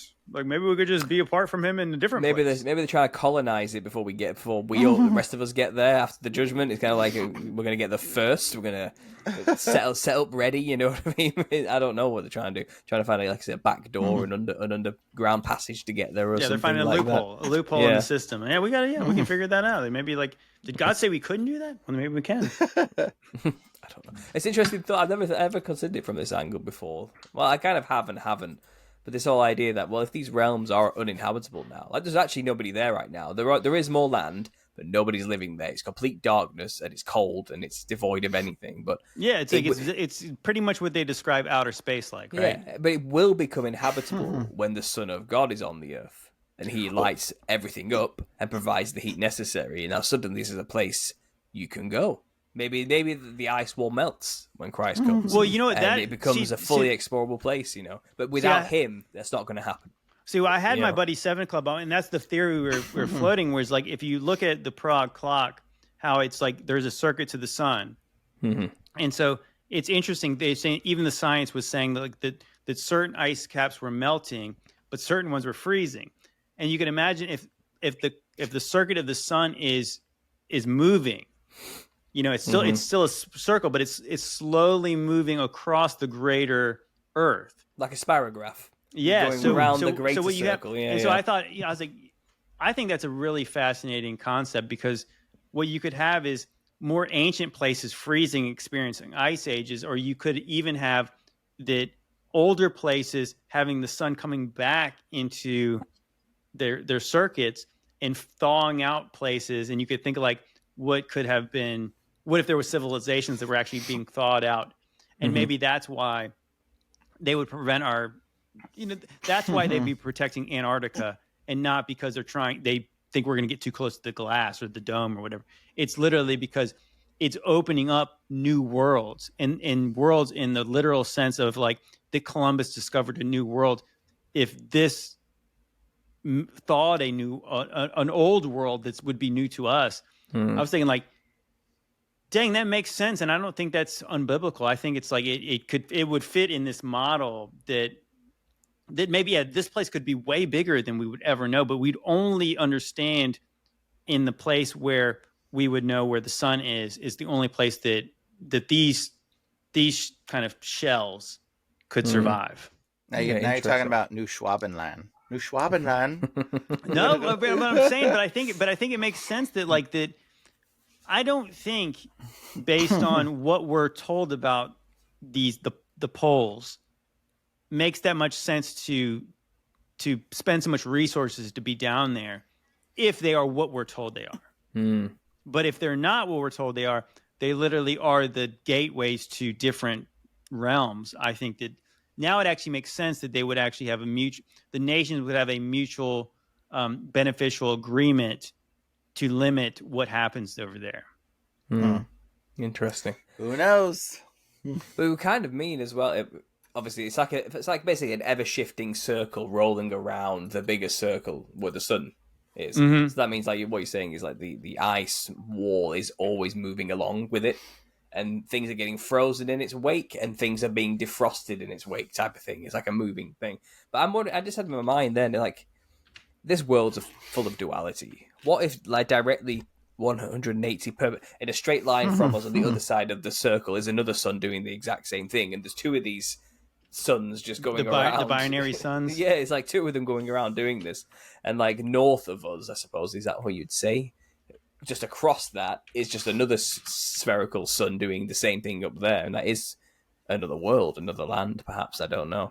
I mean, what were these people trying to find when they went to the North Pole? Trying to find a hole in the ground, weren't they, to get to somewhere, some special land or something like that? Was that what the Nazis were looking for up there? And they never came back or something? Was it Agartha or Hollow Earth? Was that what they were looking for? It was something they were trying to find. Maybe they were just getting to Schwabenland. Maybe they're just getting to the other side of this great plain and getting to the other place where the other sun's doing its thing, and they were exploring that land. I don't know. Honestly, well, it's interesting. The South Pole has Northern Lights effects at night too. It's kind of interesting. Well, it's funny on a flat Earth map that everything besides the middle, the center, is the South. But anyways, you know what? I teased. I said we were done, but we're not done. We're gonna do this one video. I'm gonna show my buddy Seven Club's video, and so Paul can get the full effect over here. Everything we thought we knew about flat Earth was only a fraction of the truth. 1/4 of the truth, to be exact. First, have you seen the moon map projection where they take the moon and map out the dark spots on it, and they'll show that 1/4 is our known Earth, our known flat Earth model. Now, we've all seen the clock in Prague, but I want to point something out. You notice the constellation ring here, and the sun and the moon are actually connected right here in the center, showing that the sun and moon go around this constellation wheel. And some say that this constellation wheel, quite slowly but surely, over maybe thousands of years, move around this bigger circle. Now, here's where it gets really interesting. If that's the case, and the sun's trajectory is warming this land, but then also moving through 4/4, right? Then that would mean that this area of ice would be melting and the rest would be freezing. So when I ask Google where Antarctica's ice caps are melting, it's the western area of Antarctica. When I ask where they are constantly freezing, they said the eastern region. Where's the eastern region? Everywhere else in Antarctica. Believe it or not, this is how Antarctica is divided. So where is this western region on the flat Earth map? Well, let's just say if this were moving around in a circle, this little part would be the one melting and the rest would be freezing. So then I was looking at the Mercator map, and none of these regions look familiar. But it is weird how they all are in 4/4. A clock is sectioned in 4/4. Several cosmological and mythological systems portray 4 corners or 4/4. In the Book of Enoch, he talks about the 4/4. And several verses talk about the 4/4. Then you look at the definition of quarter, and one is each 4 equal or corresponding parts into which something is or can be divided, right? Then another definition is the place in which you can dwell, a specific place. Here's what's nuts, though. So this is a quarter, as in 1/4 of the whole area, but then it's also a quarter, the place in which we can dwell. What? So with this generalized idea, what else does it explain? Well, it explains lands beyond the ice wall, extra lands. Maybe not this or this, but maybe it's this they're trying to deflect us from. Also, global warming. A lot of people want you to think that the world is getting sicker. And then you've got your conspiracy guys who say it's just a big old money grab, global warming. But what if it's just the natural cycle of our reality? Every so 1,000 years, this moves into another quarter, causing an ice age?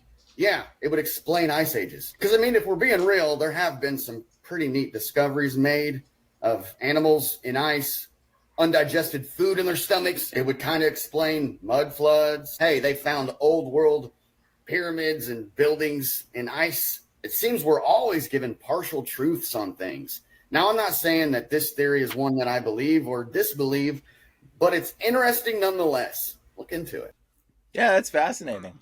So what do you think? That's what I'm saying. So like that kind of explains that could be outer space, and it could explain like that certain parts are just what we're taught is like that these old maps have no meaning. But what if those old maps were more accurate than we were taught, and maybe that the geography was different back in the day, and maybe it's ever changing.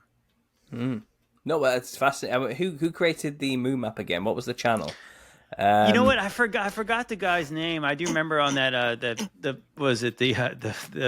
history of flat Earth, whatever. That was like, I know that they mentioned that and they gave a lot of credence to that. I looked up the moon map and I'll tell you right now, like Vibes of Cosmos. Sorry, Vibes. I have to give him credit there. Vibes of Cosmos made that map. Go ahead. Sorry. The moon map that I looked at when I was looking at it, how they were trying to line up the Earth's flat Earth model description, it didn't exactly line up as well. In the like, what the view is that, and of course this obviously this is getting very abstract, and I'm not going to.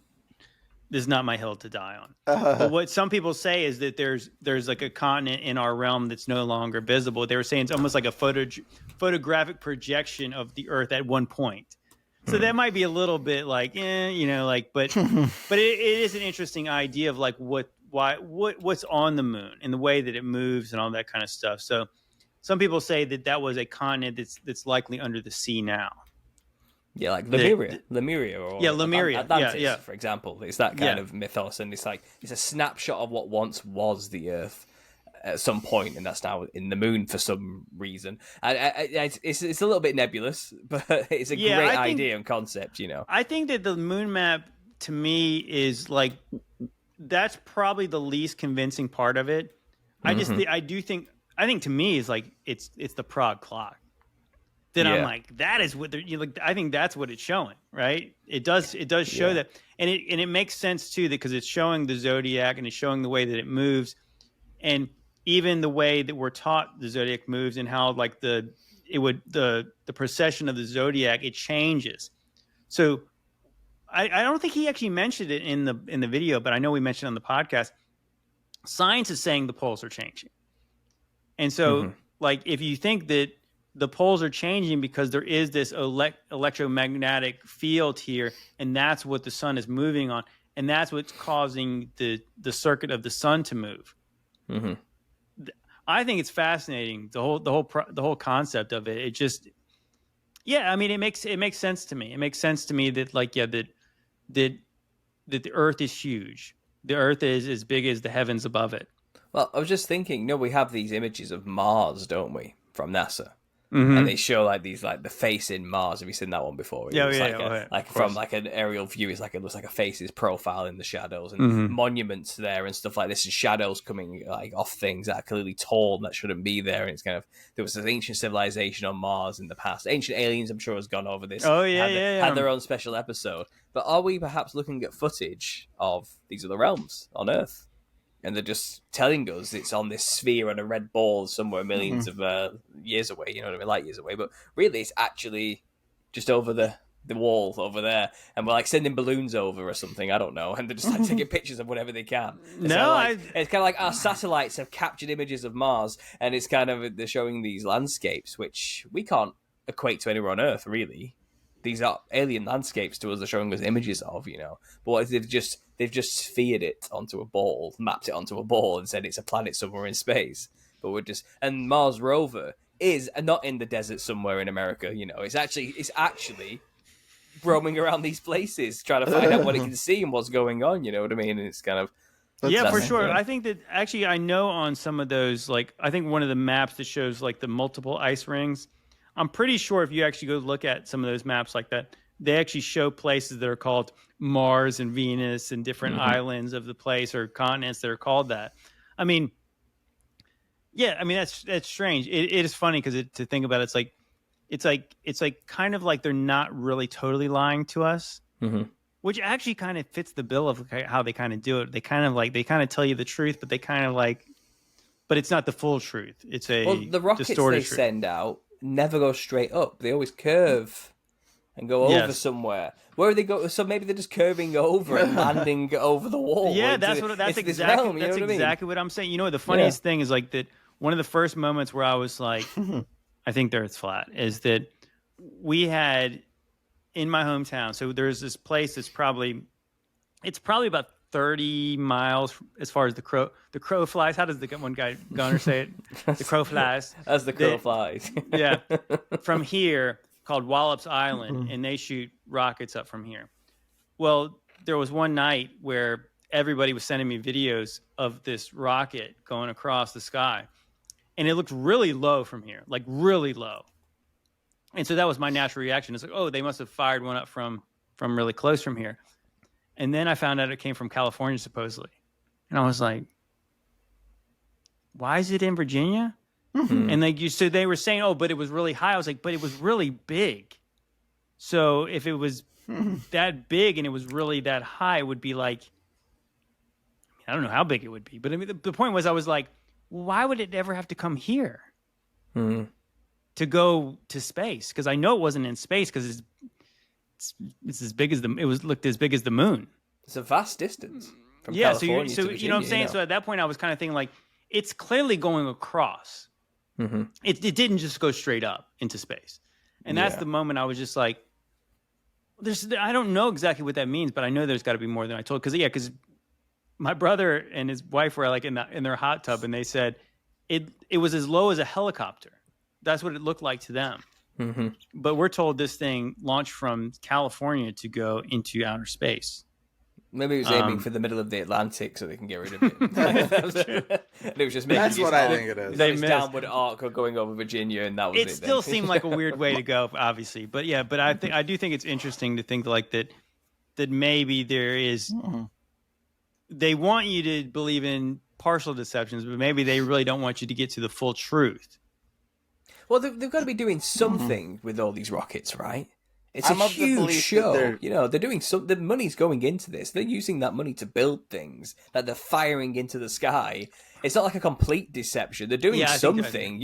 I agree with them. They wouldn't do it just to waste time. I think they're doing something. I think they're launching the rockets into the ocean. Maybe the Bermuda Triangle. That's why they don't want you to go there. And they're launching them, and then they're hypnotizing the people into thinking that they went into space to do it's a pony dancing act. I think that's too simple. That's what I used to think for many years. But with all these new revelations of more possible land just beyond an ice wall and these type of ideas and the little season thrown into there and, the time being short as it is, I don't think they're just dumping metal tubes into the ocean, like to keep up the illusion that we can go to space. I think they're actually, while that's also a useful advantage, they must be also trying to actually do something like Operation Fishbowl. They're getting money. They're getting money, dude.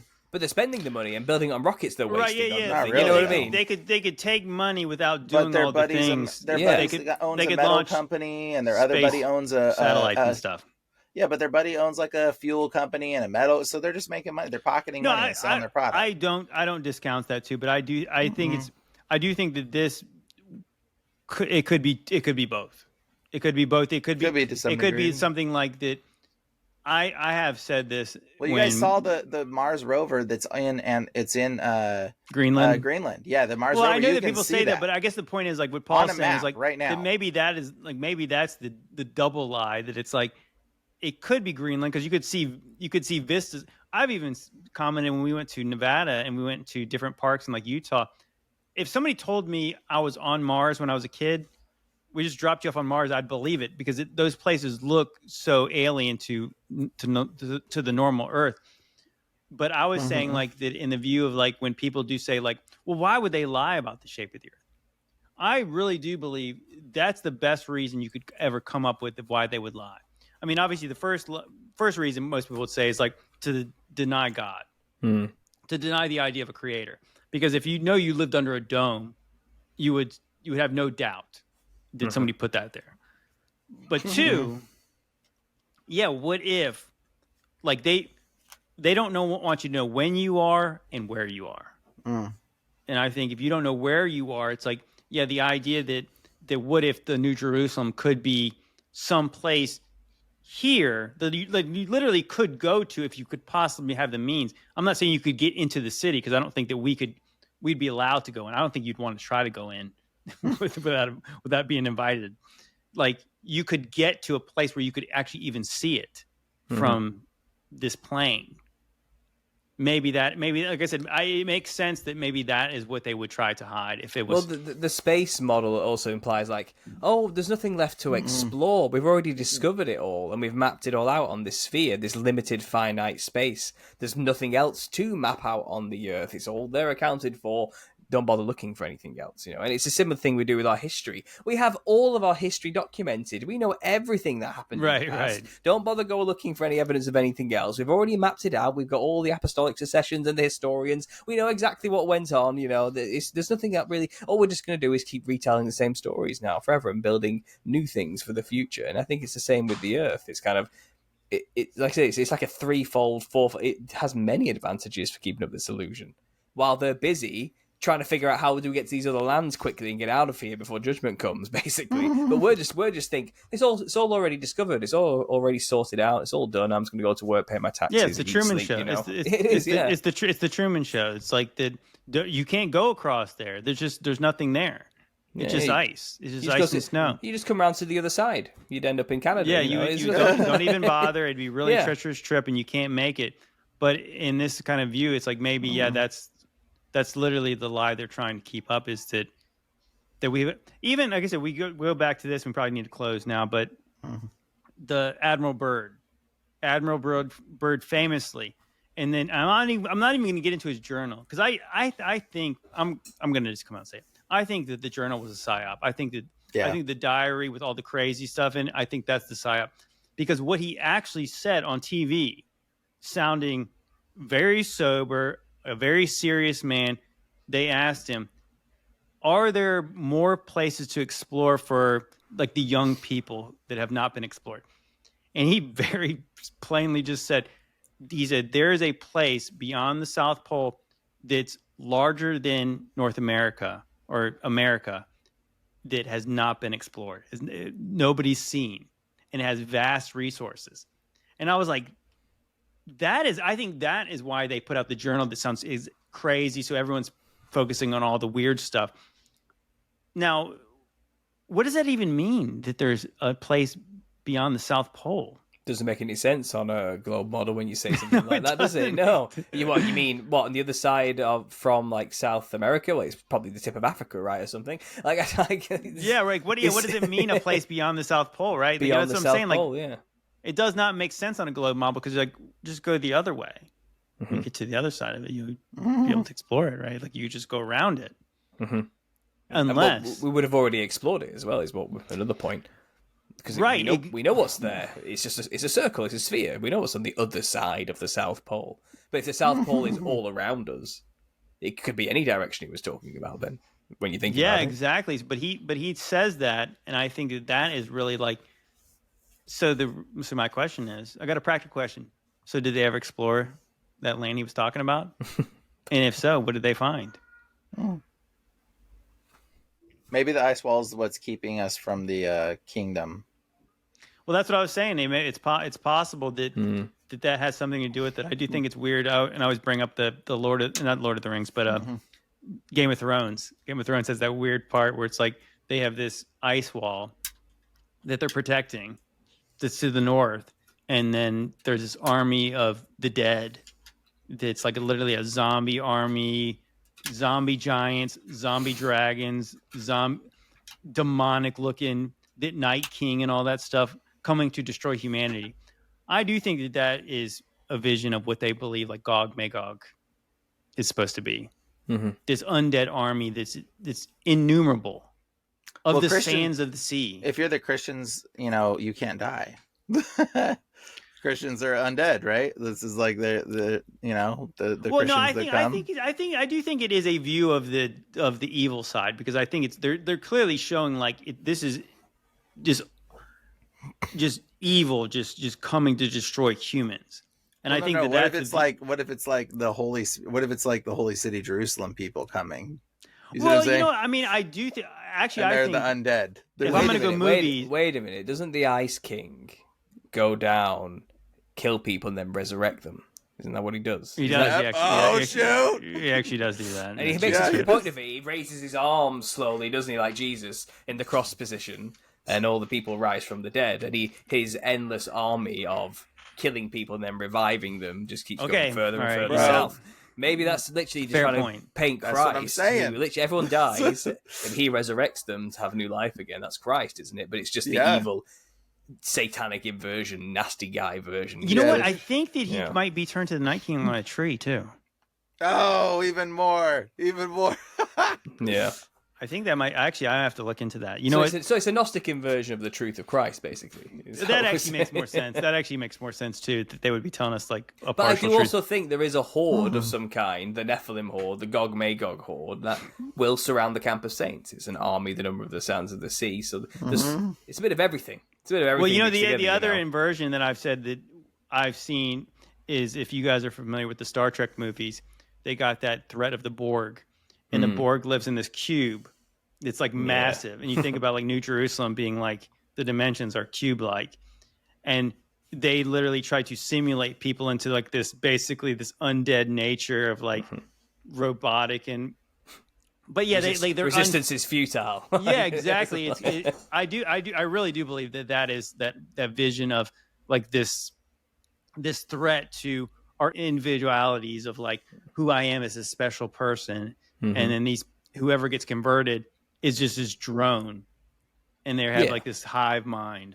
I do believe that that's what they believe in about Christianity. It is. No, it is. That's how they paint us all the time. We're like brainwashed drones who are just clones of each other, who are giving ourselves over to be one with Christ rather than have our own freedom and individuality. But no, Christ is Thanos that comes to destroy the world and its way of life. It's kind of what he says. He's a threat to our way of life, guys. You don't want him to come and destroy the world as we know it, do you? Which is what Christ comes to do. Well, it's his prophet that comes before literally says that you might think this is suffering, but no, this is salvation. So even in death, you become children of Thanos. Oh God, no! I know you're like. I mean, you really think about how dark that sounds. Is like, could they be more on the nose of like what they think is what they're trying to get the younger generations to subconsciously perceive? Something like a Christ or God. To reject that kind of any thought toward that. Which is obviously don't tread on me opposite. type of attitude. We're God, our God is offering us life and freedom, and then they're trying to present it as death and slavery. You don't get resurrected into the Ice King's undead army, do you? Yeah, so the Ice King is Jesus, guys. That basically the Ice King is Jesus. I liked it better when it was the devil. Well, it depends what angle you come from. Gnostics would say it was the devil anyway, but I don't know. I don't know. Well, anyways, guys, this was the longest episode. Of course, I knew it was going to be having 3 people instead of 2, and obviously, I've got a practical question before we end. Sure, Bryan, have you become a flat earther yet? No, but I'm not a heliocentric earther. Have you moved closer to that? I've got some things I have to research. Sounds like something a satanic shill would say to me. You got to give me a little something. Have I moved you a little bit? Oh, I mean, I've got to. Okay, so I got to look into. You've got me to research things. I'll research more. Okay, I'll take that as a yes. Well, anyways, hey guys, this was a blast as always. Paul, let everyone know where they can find you. Just go to YouTube, type in Understanding Conspiracy. You can't miss me. There you go. Also follow Paul on X and also Instagram, because we're trying to build everyone's platforms everywhere. Don't shrug that off. One day we're going to need those platforms, Paul. We'll see. I'm pretty useless on them. I'm not gonna lie. I'm just not a short form content, quick poster type guy. I sit for hours and talk for hours, and that's just what I do. Well, So let the people YouTube's the decide place. if you're worth following over there. I will say though, you said at the start, you can now get everything I do. My own podcast, the Truth of Therapy sessions, and my live Q&As are all in podcast format now, or wherever you get your podcast from.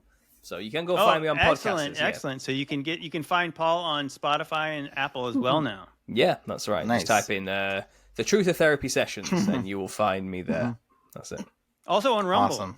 Right? Yeah. Well, I've fallen behind on Rumble.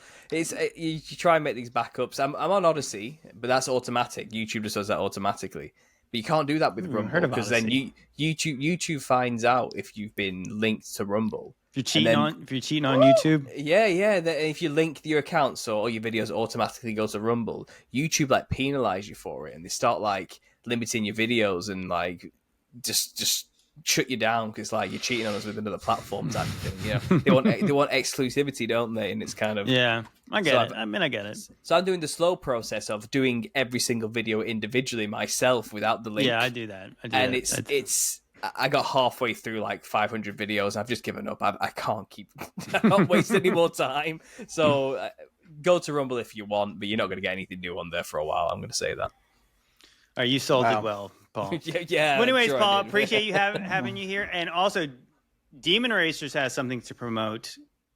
Oh yeah, Demon Racers, tell everybody about the new thing. Yeah, the new thing is the Ancient Angels podcast, which is on my Demon Racers channel, so you can hear me and JT and Paul. I'm gonna have you on too. We're gonna talk about Ancient Angel stuff, and we'll be talking about clown stuff and all kinds of interesting things. Oh, goody. Yeah. So Ancient Demon Racers on YouTube is where it's being put out, and it will be on Spotify and some other stuff here soon too. Yeah, very, very exciting. I'm very excited about that, and obviously gives us a broad, view of things to talk about. We've talked about these things sparsely here and there, but yeah, we're going to focus on specific things and correcting things based on false doctrines we're hearing all over the community right now. So, anyways, guys, really appreciate it. Obviously, love you guys. God bless. Later.